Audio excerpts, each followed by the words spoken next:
आप गवाह हैं इस बात के मानक।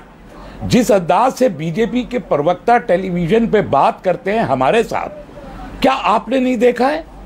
क्या देश ने नहीं देखा है? और मैं ऐलान कर रहा हूं आपके सामने आज कि कल 29 मई से लेकर 30 जून तक भारतीय टेलीविजन की किसी डिबेट में मैं शरीक नहीं होऊंगा भारतीय जनता पार्टी की इस प्रवृत्ति के खिलाफ प्रोटेस्ट करते हुए।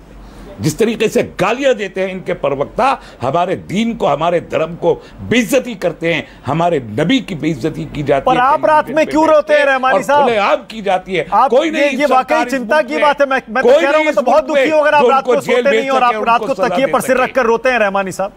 मैं सुनना चाहता हूं आपकी कहानी। नहीं, मुझे करना पड़ता है।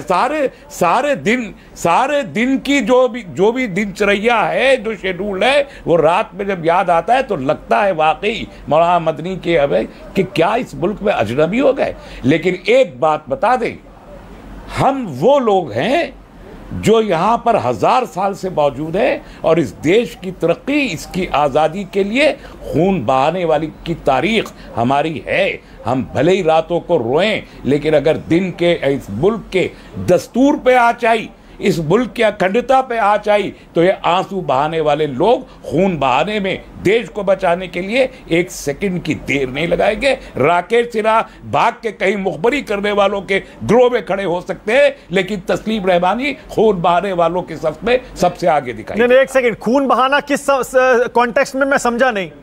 खून किसके लिए बहाएंगे, किसके खिलाफ बहाएंगे? रहमानी साहब क्या कह रहे हैं, मैं समझा नहीं। इस देश के कॉन्स्टिट्यूशन को बचाने के लिए, इस देश की अखंडता को बचाने के लिए, इस देश का सामाजिक ताना बाना बरकरार रखने के लिए अगर इसकी नौबत आई तो हम तैयार हैं गर्दनें देने के लिए। हमारी गर्दनें हाजिर। नहीं, मैं समझा नहीं, अभी भी नहीं समझा मैं रहमानी साहब। थोड़ा और विस्तार से बताइए। इस संविधान को कौन खतरे में डाल रहा है? देश के संविधान को, जो आप कह रहे हैं खून बहा देंगे उसके लिए, संविधान को बचाने के लिए। देखिए, मैं आपको कोर्ट्स है ना यहाँ पर, सारी कार्रवाई कोर्ट के जरिए हो रही है। देता हूँ रेफरेंसेस देता हूं। 2014 को जब मोदी जी ने हलफ लिया तो वीएचपी के प्रेसिडेंट उस वक्त के अशोक सिंघल साहब, उन्होंने कहा कि 800 साल के बाद हिंदुओं की सरकार आई है। रिकॉर्ड पे मौजूद है स्टेटमेंट, इस देश में किसी ने खंडन नहीं किया। गोया कि जो पहले आज़ादी के बाद की सरकारें थीं वो भी हिंदुओं की सरकारें नहीं थीं और सेकुलर सरकारों को अपनी सरकार में ही मानते हैं।